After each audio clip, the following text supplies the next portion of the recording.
गोटेंनी केलेले आरोप अर्जुन खोतकरांनी फेटाळलेले आहेत। विश्रामगृहामध्ये सापडलेले पैसे आणि समितीचा काहीच संबंध नाही। अर्जुन खोतकर यांनी एबीपी माझाला प्रतिक्रिया दिली आहे। माझा पीए त्या रूममध्ये राहत नव्हता, हे सर्व प्लांट केलं गेलंय असा आरोप सुद्धा खोतकरांनी केलाय। खोतकर साहेब काय सांगाल कालच्या सगळ्या प्रकरणाच्या संदर्भात कसं बघतो? नाही, हे सर्व आरोप आम्ही फेटाळतो आणि मुळात खऱ्या अर्थाने हे समितीला आणि सरकारला बदनाम करण्यासाठी हे प्लांटेशन केलेलं आहे का, हा संशय आम्हाला या ठिकाणी येतो।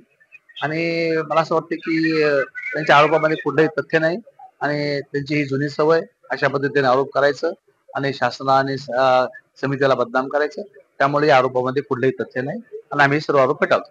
पण साहेब, या ठिकाणी आपले जे सीएस आहेत सचिन आपले खाजगी, त्यांच्या नावाने ती रूम बुक केलेली होती आणि गेल्या साफ चूक आहे, साफ खोट आहे। त्याच्या नावाने ती रूम नव्हतीच। मी माहिती घेतली, त्याला विचारलो तू त्या रूम मध्ये राहत होता का? नाही, 100% नाही, तो दुसऱ्या रूम मध्ये राहत होता। माजी आमदार अनिल गोटे यांनी आरोप केला की पैसे आमदारांना वाटण्यासाठी आले होते, असा आरोप त्यांनी केला आहे। आपण कसं बघता? त्यांची ही जुनी सवय आहे। थँक्यू। असं होतं की या ठिकाणी प्रशासनाला कळून देखील या ठिकाणी प्रशासन लवकर आलं नाही, ती खोली खोलली गेलेली, बऱ्याच उशिरा प्रशासनाचा भाग आहे तो, असं काही नाही। एबीपी माझा, उघडा डोळे बघा नीट।